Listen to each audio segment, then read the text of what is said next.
In this presentation, we're going to take a look at a popular word problem involving quadratics, and especially the solving of quadratics, and that's going to be our area problems. But before we begin, we have to kind of just take a real quick geometry review. And remember that when we're calculating areas, if we have a parallelogram or a rectangle, we can calculate the area using length times width. And if we have a triangle, then we can calculate the area by taking 1/2 the length times the height. And keep in mind that the height needs to be perpendicular to whatever the length or whatever the base is. So those are our two key formulas that we're going to be using. So a question then could look like the following. We need to determine the dimensions of this rectangle here, given that the area is 28, and we know that the side lengths are x and x plus 3. So if you want to pause the video at this time, go ahead and pause it, make your own prediction on what you think the dimensions will end up being, and then watch me work through it and see if your solution matches mine. But I'm going to go ahead and work through at this time as if you already had a chance to kind of come up with your own hypothesis. And where we're going to begin is we have a rectangle, and we know that we have length times width.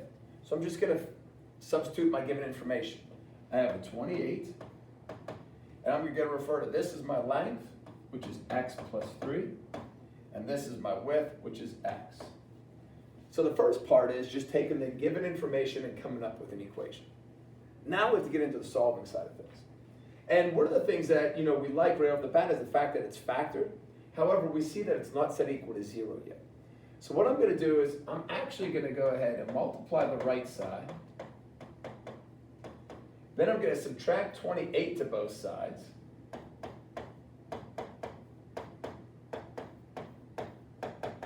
And now what I did in doing so is I set my equation equal to 0. Because if I'm going to use the solving or the factoring strategy to solve this, I need my equation set equal to 0 so I could use the zero product theorem. Now from here, I'm going to go ahead and factor.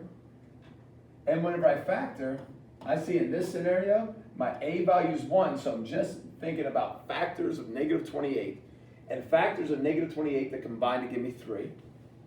So that's going to tell me I have x plus 7, x minus 4. So again, 7 times negative 4 is negative 28, positive 7, negative 4 give me positive 3. Now, whenever I use the zero product theorem, I'll see that I get x plus 7 equals 0, x minus 4 equals 0, which results in an x equals negative 7 and an x equals 4. Now, some students are tempted at this time to say the dimensions then, because keep in mind we're trying to find the dimensions. Some people are going to say, well, the dimensions are 4 and negative 7. But that's not necessarily true. We can't have a negative length. So since we had x representing one of our dimensions, we can't let it be a negative number. So what makes this statement true is the fact that x must be equal to 4. And then if we put a 4 in for x in our second one, we see that we get 4 and 7 as our dimensions. Such that 4 would be 7 is our length, and our width would be 7. All right, so a couple things here. A lot of us get happy when we get x equals to a number, but remember, since we're talking about dimensions, don't involve the negative, and make sure you substitute it back in to get our actual values of 4 and 7. Let's take a look at a second example here. The second example, all we're going to do is pretty much the same problem, but we're going to just change the shape. Now we have a triangle. So I know area of a triangle is 1/2 length times width, or I could call that base times height. I'm going to use my given information again. 27 equals 1/2.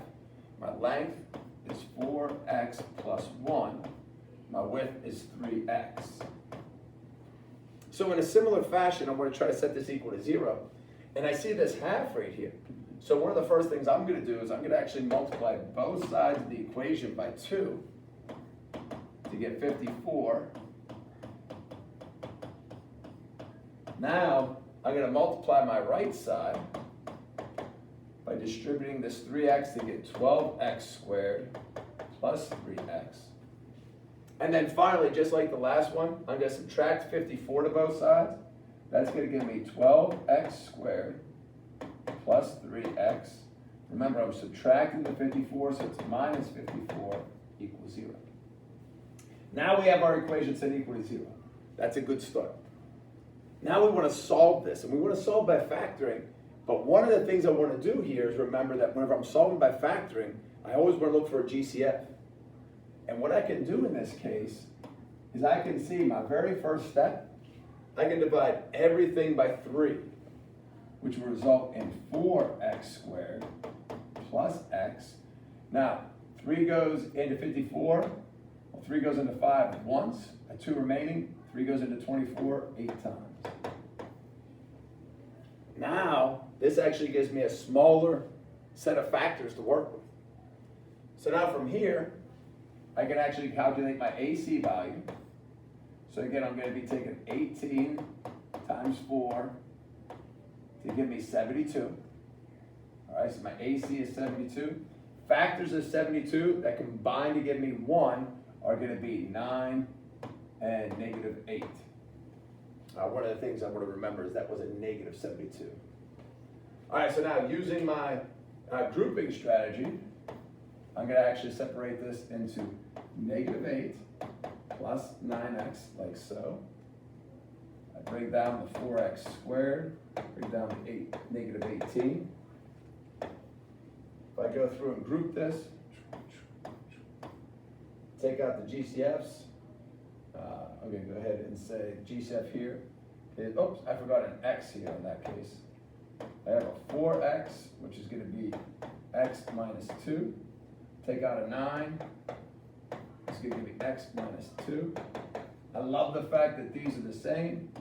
I get x minus 2 times 4x plus 9 equals 0. When I use the zero product theorem, I can see that 4x plus 9 would result in 4x equals negative 9, or a negative number. So I don't really have to worry about solving that one. I can conclude that x equals 2.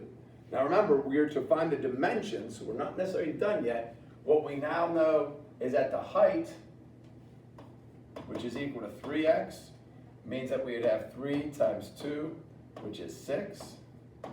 So the height is 6. And the length, which is 4x plus 1 for the length, is going to be 4 times 2 plus 1, which is 8 plus 1, which actually gives us a length of 9. Height of 6, length of 9 for the second one. So make sure, again, once you find x, make sure you answer the question, because sometimes they just want you to find x, sometimes they want you to find specifically the height, or sometimes they want you to find the length or the base of the shape.